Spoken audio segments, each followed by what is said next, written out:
So what do our leaders today state? They state that it's bad to be called Russian because it is what? Oh yeah, these are not people, right? This is racism, people. Maybe you didn't know, but this is a racist statement. Now again, how do you want to join EU and Europe at large with these statements, with these views? I partook 4 days ago in one very serious academic event in Europe, a closed event, and it was not I who said the phrase. On that war, there is one evil fighting another evil. There is nothing good left there already. So if you think that your screams about pig dogs, that everything Russian is horrible and that they're not humans, they do not reach Europeans or Americans, it does. They quote you, and they know these moods in Ukraine. And they are saying that racist statements are unacceptable, and it makes them very reluctant to pay and to support such ideology. And then your soldiers, your relatives are sitting out there in the trenches without shells, because out of academia, there are a lot of politicians in both EU and the United States. And many of them are saying now that we are looking at Ukraine, who are saying that, well, we might have made a mistake helping them. And then you're complaining about Musk, who is saying Ukraine should not be aided. Well, he is listening to the same professors who are listening to you. You brainless guppies who scream all that, you don't understand that you create extra motivation for Russian Federation to continue fighting us and to finish us. So there would be nothing ideologically left from our statements. Because if you continue repeating to them that they're pig dogs, and they could be slaves for many times in millennia, but if you keep repeating that they're pig dogs, then somebody even from Salihard up beyond the northern polar circle will come out and take arms and fight you. So even now we have our allies now concerning, saying that, well, it's one barbarians fighting other barbarians. They're not exactly different much. And these are not my words. Not even the words from any insides that I had to refer to, even though I don't like to refer inside. Read the Western media, Western press. They are already writing about it. This is the price that we're paying now for that dehumanization that you are continuing to do towards your opponents on the front. Now they're going mad about Arestovych, who has said that we are Rus, but then in the next post you're writing, let's gather money for Mavics and other resources for soldiers. Well, you made them. You made our soldiers lack these resources with your primitive cave ideology. This is caveman ideology. You're provoking processes in Russia, you are provoking processes in the West, and if that happens, those soldiers of Russian Federation will be hanging the most active of you eventually. You'll not be able to even flee the country. If you think you'll be able to stay safe outside, that's the wrong estimate. Remember the Chechen War? In 10 years after that war, a lot of the leaders of that resistance were finished off in the West. The Russian Federation reached them. Did you hear the news about that poor pilot, the helicopter pilot in Spain? If you cannot fight on the ideological and cognitive and psyop fronts, you should be listening at least to the wise people who know how to behave, who know what to do. You should be listening to your ancestors who were stating for hundreds of years that they are Rus, who are dying for that, so that you would be giggling over that name today. This is a country of a lot of mad people, and I'm afraid they'll pay a high price for the madness that they propagate. You can't imagine, guys, what are you doing to yourself now? You renamed Bulgakov Street in Kiev, and I'll tell you that in Germany every several years there are new translations of Bulgakov coming out. And I know personally several, probably dozen men who study Russian just to be able to read Bulgakov, Chekhov, Dostoevsky and Tolstoy in the original. Just yesterday talked to one of these people. And when they look at you and at your screams about pig dogs that Bulgakov is a conductor of an imperial influence, they're holding their head and saying, well, whom are we dealing with in Ukraine? These people are mad and heathens. You made this public norm, and you have been heard on both sides. You're heard in Russia, and they have 40,000 volunteers a month, and you're heard in Europe, and now you don't have shells. And there are concerns there about providing aid to you. It's just Musk is a very open person who is talking openly about the concerns which are being discussed behind closed doors. You just did everything to yourself. This is at least a third of your guilt there. And there is nobody else to blame, to push the blame to. If you idiots don't know the history of your own country, don't know the mythology of your country, if you are not aware that Rus and Rus Ukraine was not invented by Moscow spy Arestovych, as you claim, it was created by the key figures whom you pray to as your symbols of Ukraine, who actually set this terminology up, who gave their lives for these names, for this philosophy. Whoa, Alexei, that's a large-scale reaction. I did not expect that to my question, but thank you for articulating your position. Let it be so. Let's continue because we have a bunch of news left and we have not much time remaining in this stream. Let's continue about mobilization. What is trending right now, besides that United Nations inspector, it is discussed that Zelensky has a law in the works for economic protection from mobilization, that one person fighting for people working. What do you think? What can you talk about in this regard? Nikolay, okay, it makes me smile. 500,000 mobilization in Ukraine is not real. And this is not Arestovych saying that. This is saying that this is supported by our finance people. They're saying we don't have 700 plus billion to do that. Inability to conscript 500,000 persons is meaning that we cannot fulfill the strategy that was devised somewhere in the depths of president's office that will gather 500,000 and will just physically press the Russians outside. We will not be able to do that. We frankly probably won't even have rifles for that many, not even talking about tanks and etc. There is no final law about mobilization. New versions are being thrown into our society in Ukraine, making everybody concerned and worried. This week we had another scare, another idea from another congressman that kids of those who refuse to be drafted will not have a chance to study in the universities and institutes and colleges. Even Stalin did not have that. What you guys are suggesting? This is insanity. But I'm just stating again, Ukraine will not be able to draft 500,000. Even if we'll be able to physically send the notes and somehow magically get them, we will not have enough equipment. If we do not pass this exam, whom we'll be fighting with, who will be our soldiers, and how we going to equip them? Do you understand that, quoting Western press, we will run out of missiles for air defense in March? American publication. Me and Nikolay here on these streams for a while already. For those who don't get it, we basically pick a lot of the headlines of the Western media and we discuss them and we bring them up to you. When we drop very colorful statements like we're running out of missiles for aerial defense, a front may collapse in a couple months, it is not our evil minds or Kremlin narratives. We're just commenting the Western publications, Western media, Western information. So what are you going to be doing? I'm here, okay, you accuse me of everything, so I'm somewhere in Europe, somewhere in the United States, okay, I'm sitting there. What are you going to do? You'll be telling that Bandera is your historic figure, or what? Hey, Alexei, you're really picking up the fight here, I see. Oh yes, Nikolay, I think I am. What for? What's the strategy? People are asking why Arestovych is poking us so hard.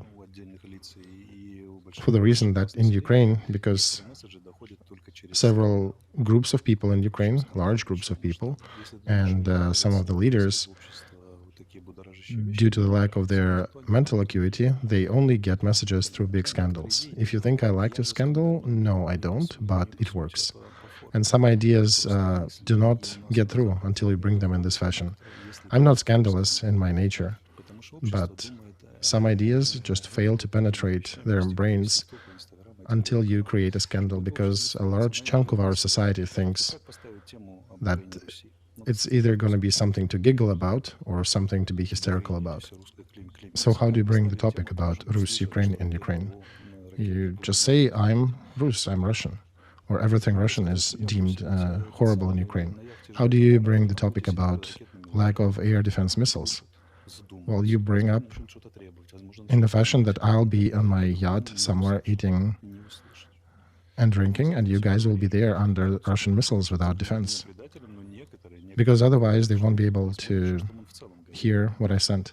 Tomorrow they'll cut our stream in chunks and they'll call me a traitor in general, but some of them will actually go and do their research and will figure out that indeed we may run out of missiles in March. Because unfortunately right now this is the most effective method, and it's not the content, it's about the form of presentation, form of delivery of the thoughts. I'm talking the language that will make it understandable for Ukrainians at large. If I could have whipped them every Saturday at the stables, I probably would have, if that helps them to hear, but I can't, so, well, that's how I do it. Well, okay, counter to that, people are saying Arestovych is bringing the whole Ukrainian people down with his statement. What do you say about that? Well, wait a second. I am part of Ukrainian people. You are Ukrainian people. My parents are Ukrainian people. My wife, my kids are Ukrainian people. My friends fighting in the trenches. My dead relatives who fought and died there and perished on the front. Am I bringing them down too and bringing down myself? No. Let me remind you another human Ukrainian wisdom, if you want. A theological truism, actually. Hates means loves. Oh, dude, you just made me laugh. No, it's a theological thing. The God punishes people as long as he has a hope for them. He doesn't punish those whom he has given up upon. I criticize us from big love. Have you seen me criticizing other people? Yes. Which ones? Western and Russians? Well, I criticize the politics of the West. And I criticize Russian people because they're our foes at the front. I indicate their weak points. But for the most part, I spend time criticizing Ukrainian people because I'm not indifferent to them. I want them to be better. I want them to win in this war. And if I was indifferent, I would be just silent. I would be just petting them and saying, you guys are awesome. Or if I wanted to create a political career, I would be singing praising songs to Ukrainians. You think it's difficult for me to turn on what I was saying in the same mode of 2022? I'm a talented dude. I can do that, and in 3 months everybody would love me. But why the heck do I need that? Because that will lead us to defeat. Why do I need praise when we're losing? When Putin's troops will be kicking stools from under your feet, it'll be probably time to remember what I'm saying, but it might be a little too late. Since September, for half a year, I'm draining my reputation down the drain, my subscribers and everything, just to reach you. Because I don't really give a damn about my reputation. I only care that you guys remain alive and you finally build that Rus Ukraine, or perhaps even just Ukraine, but in some capacity it needs to survive and continue. Because otherwise there will be no Ukraine. There'll be a southwestern federal district of Russia if you continue that course. Because it appears that many of you do like it, because you don't change your point of view, you keep attacking. And now through scandal, I am trying to reach some, and I'm seeing the results. I actually am. So, okay, well, yeah, there is a chance, Alexei. I'm not quite sure how it works, but... Oh no, we are reaching people, Nikolay. Even in the West, the scandal works. I'm going back to the United States now. I have several serious offers there. And I asked them, how did it get to you? And they mentioned that you said this phrase that the West is failing, the anthropotype changed, and they will not be able to fight. And that, the light bulb lit above my head. Oh, it did work in the West too. And now if they'll listen to my statement about drinking and eating on the yacht, and you guys missing on the missiles, perhaps that will push some buttons and make people think more. If you were able to listen to healthy ideas from the first time, in 10 years that I was in public space, you have not heard anything scandalous or any ambivalent from my statements. If you don't believe that, listen to my recent interview with Kazakh blogger Baitasov. And a lot of serious people are sending notes to me saying, Alexei, why are you so scandalous here in this interview? It's a very beautiful, concise delivery. Why are you so different here? Because I'm talking there with Kazakh people. They are not engaged. They're logical. And I gave them the most logical picture in the most logical way of how things are going in Ukraine, because I'm telling Kazakh people about situation here. But you're not Kazakhs. You'll be hung by Russians, by Putin's troops, not Kazakhs. Because if you continue behaving like this, there will be Putin's troops here in Kiev. And it's not February of 22, it'll be very different. You guys need to demand things. You need to change things in politics, in legal field. And if you were understanding, if you were listening, I would be delivering in the same, with same precision, with same cleanliness, with the same logic as I did with the Kazakh people. But you guys don't get it. I have to treat you in a different fashion because you often appear to be the population which has their hands tied behind their back with a special shirt. Because otherwise, I just cannot reach you if I don't scandal. Okay, I see, Alexei. This is your cunning method. It is just a method, exactly. They're failing to listen, to hear me otherwise. I've been for 10 years in this topic. I know what works, what doesn't. I've tried all kinds of ways to reach our people, and I'm using the method that they understand, that they actually hear. I understand that I'm damaging my reputation, my ratings, my viewers. Problem is, if they don't hear that, they will die. My dilemma is simple. I'm either being scandalous or they die. And I don't want them to die. I don't want Ukraine to cease existing. I like it. I love it. And I want my kids to live here. And when I am talking to people who are ready to listen, then yeah, listen to that other interview with Baitasov. Was there any scandalous statement there? It's probably an example of rationality in this interview. And I was there true myself. As you've seen me in February and March of 22, I can be very logical and concise because there are different tasks being solved by different methods. And now, unfortunately, no other method is effective enough to wake you up people. All right, mobilization continues to scare Ukrainians. And in January, they withdrew 27 billion hryvnias from their bank accounts. That was a record. That's a record since the martial law was established in Ukraine after this war started. And of course, they're reacting to possible proposals for different laws that might block their access to money. So, do you think it was some smart and adult thought somewhere in Congress who was presenting such a law for discussion that even discussing these measures will provoke people to withdraw their money from the banking system? What for? Well, because their thoughts are as short as the Pinocchio head. Today, one of those bright people in Congress said that children of public enemies will not be able to study, to get higher education. Then they discussed this law and nearly killed the banking system. They withdrew 26 times more with the period of the previous year, I think the comparison was, as much as I remember the material. They don't think. There is not only no strategy, there's not even an attempt to think 4 steps ahead. It's just situational reacting and accusations left and right without thinking about consequences.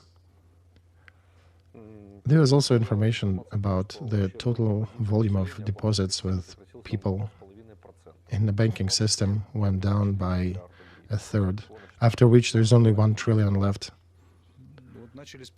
Well, thankfully, numerous screams from the economic part of our government said that nothing will be blocked. It somewhat pacified people. But yeah, indeed, they originated these laws without thinking. It's the country of guppies. Is there, I don't know, a plan maybe Just like you reaching your goals with scandal, perhaps Ukrainian management is also devising something. Nikolay, no, it's just I have brains and they seemingly don't. Every scandal of mine is calculated probably for 12 or 20 steps ahead. I'm saying today something that will probably work in 5 or 10 years sometimes, or in 20 big geopolitical steps. That's the game I'm playing. What do you want from people who think maybe step to step, right? Or like deputies who live maybe from one session to another, from one election to another. They don't give anything. They don't care about anything in between. Oh, I'm just asking. Yeah, right. I'm not discussing and hypothesizing here. I know a lot of these congressmen personally. I know how they think. I know how sad the state of things are. All right. You referenced Ukrainian financial experts who are saying that we will not be able to provide monetarily to support mobilization of 500,000. But Congressman Gitmantsev, who is often responding to your statements in this regard, and he's responsible for a lot of discipline in the taxation and in the financial laws being accepted, being adopted. He made a statement recently that there are no good popular decisions. Unfortunately, we're facing dire situation and there are only difficult solutions laying ahead. And basically he announced the possible growth of taxes and tightening the bolts up ahead, even in the economic sector, if we see Gitmantsev with these speeches. Well, yeah, Nikolay, the situation will be escalating, but it will still be somewhat a stalemate. And the actions that are being offered to change it are inadequate, starting with mobilization, the manner they are doing it, and the bigger goal, and the economic background to that. And I suspect that we have enough economic stability to last maybe to autumn.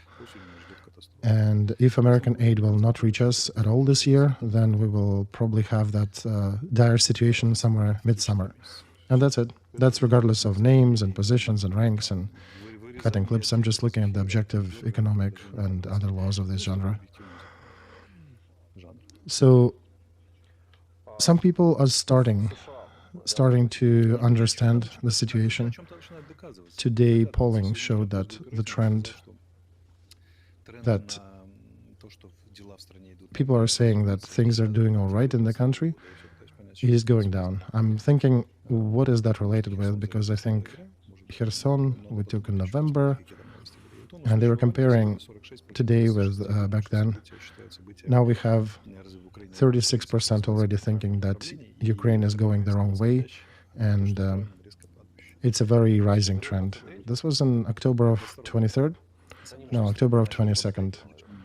I'll send you a picture. You can bring it up on the screen. I was also thinking that after the failure of counteroffensive, but no, the poll was compared to 22. And what I want to say is that I probably am not working in vain. People start to understand. Here, the rightmost part of the graph started to fall, where the number 81 is, 10, 22. And after that, it started to go down. Where did you send it to? Oh, on the WhatsApp. Okay, hang on, let me check. Let me forward that to editors so we can put it on the screen.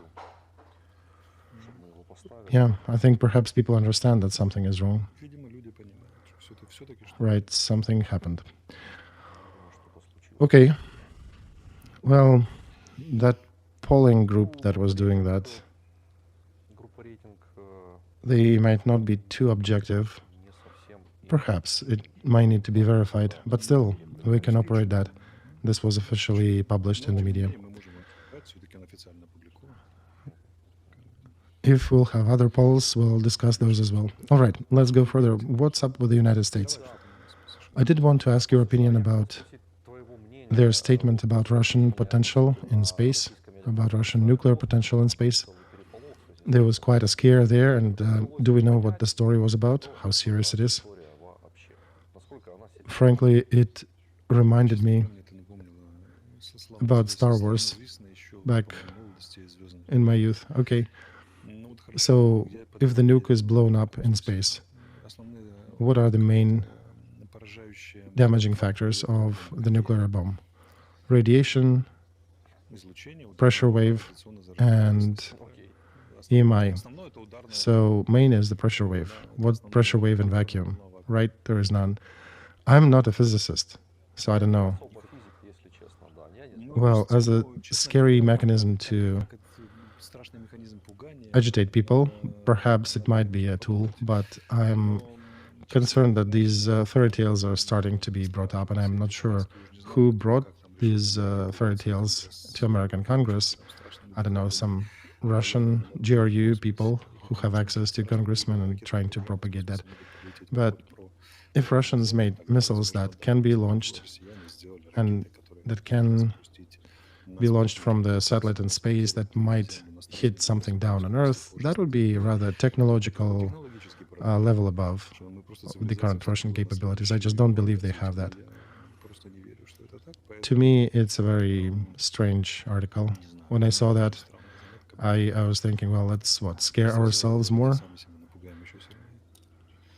In the West, it actually is somewhat traditional to scare themselves to make sure the budgets are doing well for the military and for special services. But in this case, it's interesting that they're paying more attention to the fake threat instead of the real threat that's happening. So I'm thinking it probably is a concoction to use as an additional argument to bluff that the sevens are aces. All right, let's go to the graph that we abandoned. Here's what we see. It's very clear that break, it's a March of 22. No, not that one. But see the next one near the number 81 where the blue graph is going down? Yeah, right. 10 of 24, 10 of 22. Right. See the 81 number? And that starts to go since all over 23rd year, it starts to go down. And then it gets sharper and sharper. And I think here it's probably the counteroffensive that failed. And only now it's somewhat going in a different direction, right? You see the red one that people are saying that we're going the wrong way. And there are also 18% who don't understand how to treat the current situation. But yeah, indeed, the trend is changing.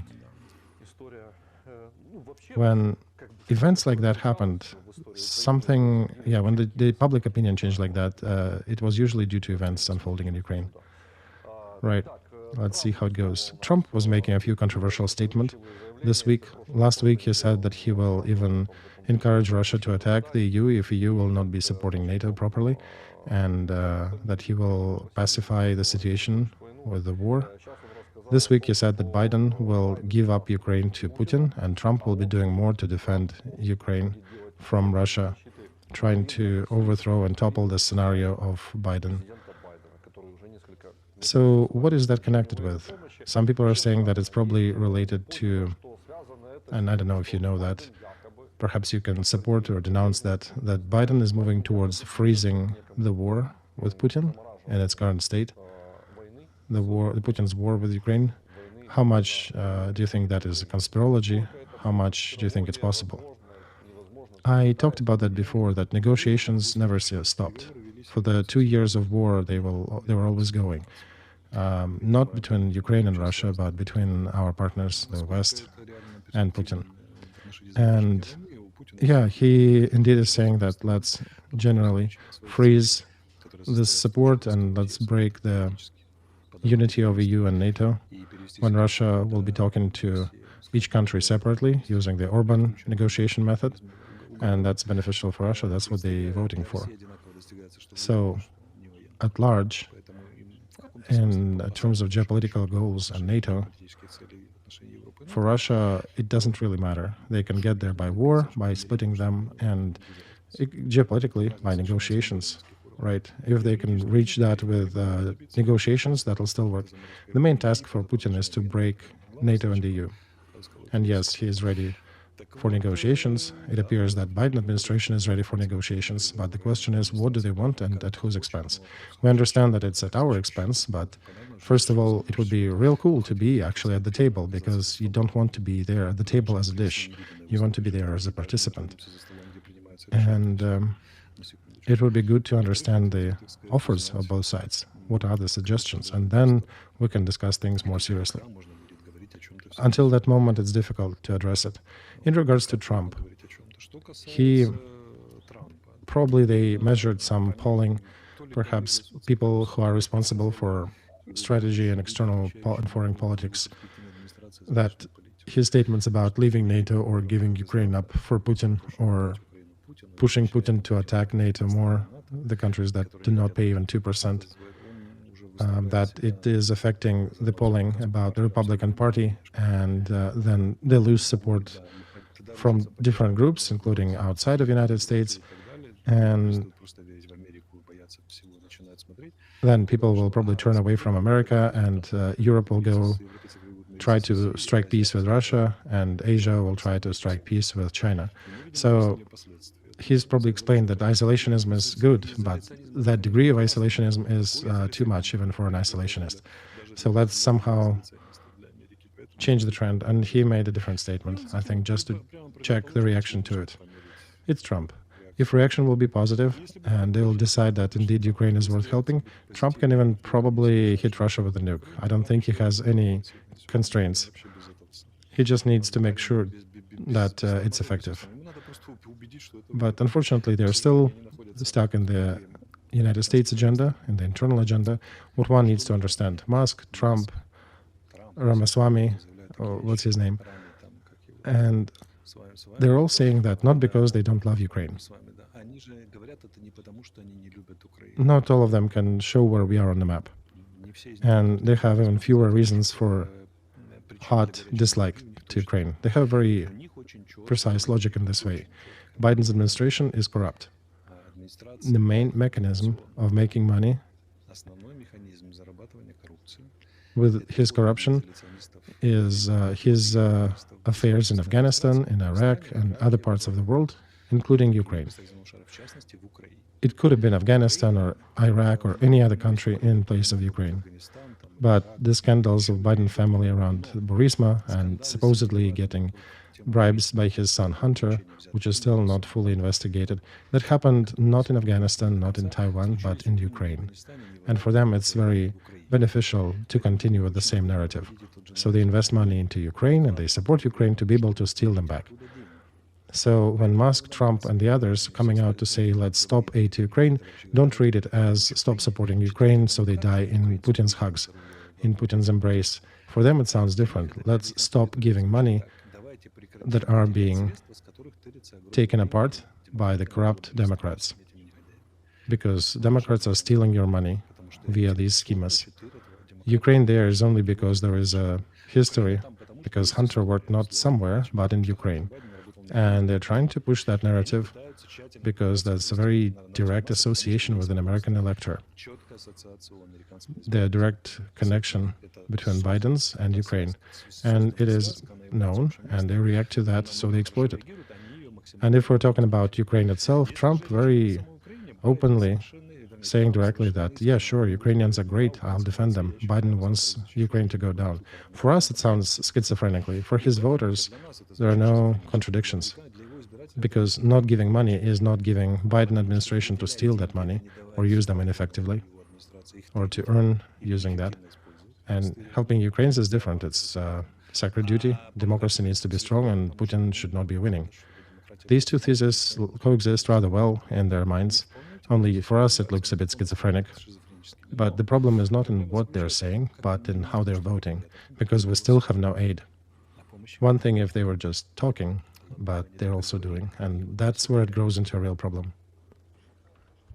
All right. Thank you, Alexei. There is also an opinion that Donald Trump actually made a service to Europe by pushing them to fund NATO properly, when he mentioned that he will even push Putin towards being more aggressive towards Europe.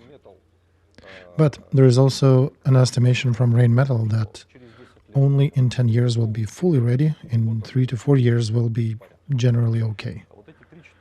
So these 3 to 4 years, but only in 10 that they'll be able to protect themselves. Nobody will give them these 10 years, Nikolay. Everything will happen much, much faster. In your opinion, how much time do they have? I see 3 major steps with other things remaining constant. Step number 1 is June, elections to European Parliament. There'll be a first serious attempt to blackmail, either just on words and statements or perhaps with some actions. Then election campaign in the United States from the end of August to about November, everything till about inauguration on the 3rd of January, I think, right? And then a very hot period, if Trump wins, several months following the inauguration.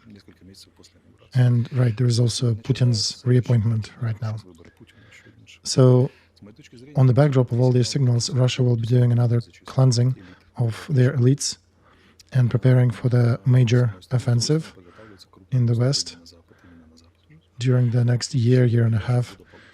No West at large will be able to rearm themselves, even if they nationalized their military industrial complex right now, removed trade unions, and would put everybody to work in 3 shifts. They're already behind. So they don't have 5 to 6 years. And by the way, I found another traitor for Ukraine. See, another Russian spy, Grushevsky, The History of Ukraine Rus. What a creature. Definitely a Moscow plant, right? Moscow narrative. He probably was reading Dugin a lot. Sarcasm. Even Grushevsky.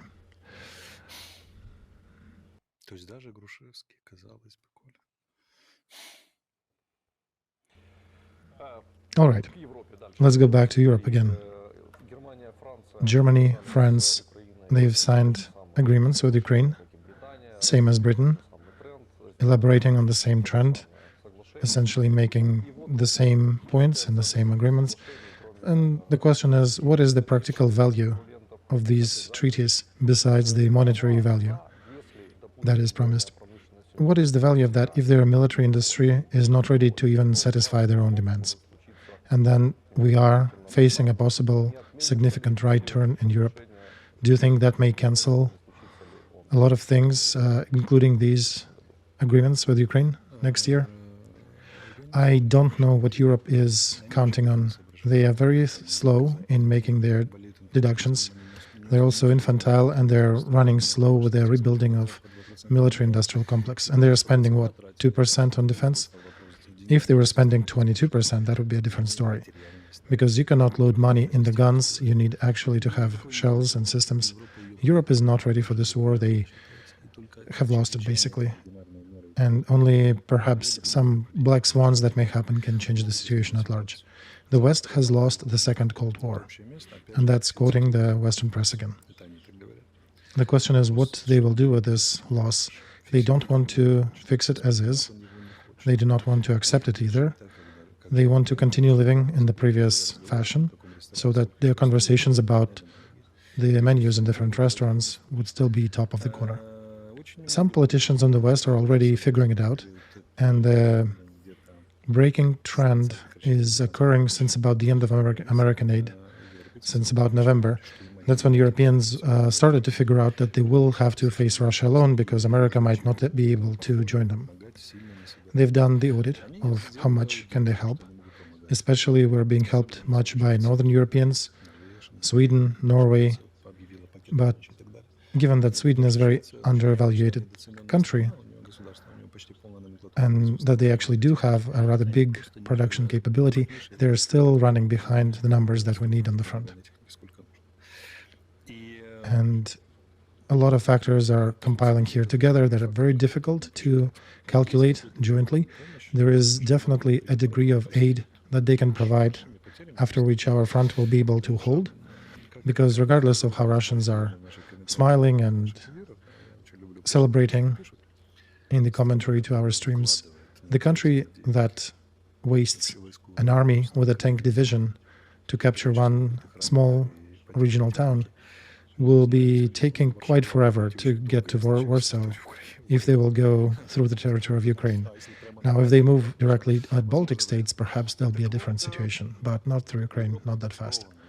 Europe generally is interested, I think it's their life-saving interest, to make sure that we succeed in the battlefront, because in modern world, Ukraine is the only force that can hold Russian Federation. There are no other countries and blocs in the West that can do it. We've been doing it for 2 years almost, and we can continue doing it further. And amazingly, they're still failing to fully understand that their only saving grace is really fitting Ukraine with all the military requests, all the military equipment that we ask for.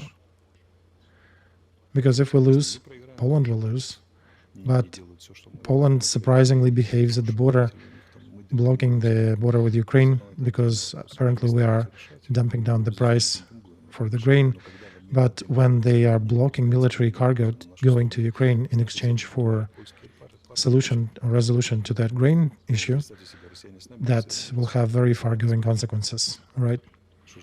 And they're calling us brothers. Think about what Russians will do with Poles. If that's what they're doing with Ukrainians, whom they're calling brothers, guess what they'll do with Poles? And they'll be there much faster than you'll be able to buy those F-35s finally and get those 1,500 Korean tanks, or maybe get HIMARS from the United States. So from my point of view, they're idiots. Not just dual-faced, but they're just logical idiots. They're failing to understand, their politicians are failing to understand the real consequence of not helping Ukraine, because their only way to salvation is giving everything that Ukraine asks militarily. Because otherwise, they're running with some other matters. They're running now with Navalny, right? Rest in peace, him. And they're receiving Yulia, his wife, and his children. But it seems like the death of Navalny actually appeals to Europe more than the death of hundreds of thousands of Ukrainians. And Navalny made a heroic act, of course. May he rest in peace. But given that Russia has lost its path forward, and besides Yulia Navalny, there is one very strong option that you can fund, you can support. Because Yulia Navalny will not be able to stop Russian army in Europe. And Ukrainian military can do that, or at least buy you time to prepare for the possible conflict. That system of collective security about which two people are talking, myself and, goddammit, Putin, but they don't want to discuss it. They're trying to place on their butt on two chairs, and I'm afraid it'll rip apart. Because as game theory says, any compromise is worse than any of the extreme decisions for the players. Because you either fight or you surrender. And if you're trying to do either or and both at the same time, their butt will crack. And Russians will get to that.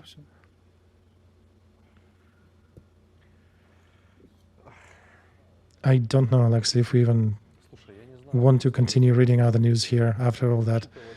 All this news from the European intel and some stories about how much and what was signed and what money in the context of what was said. Nikolay, this is all just blah, blah, blah in Europe. Million UAVs, million of artillery shells, right? Denmark will give all artillery to Ukraine. And then you look at the asterisk. Do you know how much artillery they have? I can send you an infographic. That's maybe for 2 weeks of war, all that Dutch artillery, Danish artillery.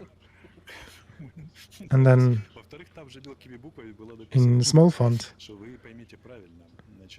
they said that it doesn't mean that we are giving you all additional ammo and more resources. We're just generally with you. So what unfortunately they create improper expectations within Ukrainian society. Because people here think that, well, yeah, we'll get 1 million shells, we'll get all UAVs, we'll continue hitting Russian army. And as a result, they are deceiving their own defenders. They're deceiving their own citizens in Europe, and they're deceiving Ukrainian soldiers in the trench. Who's behaving like that? Tell me, please. Yeah, here's the infographics. Artillery park of the Danish armed forces. Here is the scary artillery, so that you understood. And now remove my picture from my stream so I can comment on that. Okay, they have 28 self-propelled mortars. They have 22 self-propelled 155 millimeter guns. They have 21 81 millimeter mortars, 19 Caesar howitzers, 10 81 millimeter self-propelled mortars, 159 towed mortars, just the usual ones, and 48 others. 40 field artillery cannons and 120 towed mortars. All that together comes to equip maybe 3 brigades on the front. That's it. Well, even that would be awesome, Alexei, right? Right, yeah, they're promising to give that, but this is a beautiful phrase that doesn't imply sending everything. Well, that statement says that the clarification to that statement was that they do not imply giving everything or giving new. We'll give you all the artillery, but we'll not give you new artillery. So wait a second. Are they giving just some old ones? No. They're just saying that they're not going to give us anything that was not agreed before. Alexei, I'm failing to understand anything in that schizophrenic statements that they make. Well, yeah, basically politician comes out and says, we are with Ukraine, we'll give everything that we can. And then others from their government come and say, and to clarify that that agreement does not imply transferring more guns to Ukraine outside of whatever was signed and transferred. Well, can you explain for the dumb ones? I'm still failing to understand. Well, it means that I have 10 apples, and I'm saying, Nikolay, I'll give you 10 apples. I'm really with you. I feel your pain. I feel that your children are dying. We'll give you all my apples. And then my aide comes out and says that our agreements do not imply transferring these 10 apples to you. So this basically is a statement that we do respect you and we do support you morally. The West is drowning in their statements already. There is nothing behind it, or if they have something behind it, it's so little that it's not enough for us to continue this war. And that means that they will have to fight this war at some point. And when Russian army will come to see Europe, all these conversations about, oh, Ukrainians failed to break the Russian front in the south, they must be somewhat defective. They're looking at us as some children's incapable team that is failing everywhere. And they're starting to discuss, well, how come? We were arming them up, and they failed to break through the Russian defense, where they had 15 kilometers filled with landmines and 70 kilometers wide. You know what, to these experts, I'll watch you and Russians will get to you eventually. We'll probably be laughing at how well you're going to do that. And I know we'll be laughing, some of us from the yacht somewhere in the ocean, others from Carpathy Mountains fighting as partisans, but, you know, we'll get our chance. It's madness, Nikolay. Us in Ukraine, infantile idiots. West is just about the same infantile and idiotic as we are. And then behind Putin, there is China, there's Global South, and their interests. Some forces in Latin America, in Africa, even some interests in the United States. But yet Putin is a funny gramps who is talking about demented historic narratives. And there is a whole society now giggling about that. I'll look at what you're going to do when the front will collapse. How funny is it? The best laughter is produced by the one who dines the last. The Intel Service of Estonia also makes a statement that Russia is preparing for war, possible war with Europe in the next 10 years. Yeah, next 10 years, next 10 years could be tomorrow. I would say the next 24 months will be a milestone. It'll be a turning point in this situation. Alexei Nikolaevich, thank you so much for that stream. Of course, always welcome. Let all those who watched it make their own conclusions. I think it is rather obvious that we do care about the common good, and Even though the method that is chosen is rather controversial, it is frank and it is the one bringing results, and you're telling them to wake up. That's what you're trying to do with them. And I can support them. I can support you in the statement that indeed everybody needs to awaken and to be very adequate to real situation, to real resources and real funds. And once again, please support the fundraiser under that stream. Today we're gathering for 15th mobile bodyguards. It's in the description under that video, under the Russian version of that video. If you're watching English translation, the guys are gathering money for the UAV. Every dollar, every $10 helps. And it's again not the West that has promised to send us billions. It's just one drone that certain detachment is looking for because they don't have it. And anything that you can, even if it's $1, even if it's 1 hryvnia, it solves it. It helps to solve the situation. Please support Ukrainian armed forces. We are not touching these monies. We only verifying that the accounts are real, belonging to real detachments on the front. And we still hope, and we're still fighting to use the chance that we have. Thank you, Alexei. Do not forget to subscribe to his channel, to Alpha Media Group, and to the Privateer Station if you are listening and watching that in English. And thank you all who support our work, both on Alpha Media and on the Privateer Station. Thanks to you, we are able to produce this media.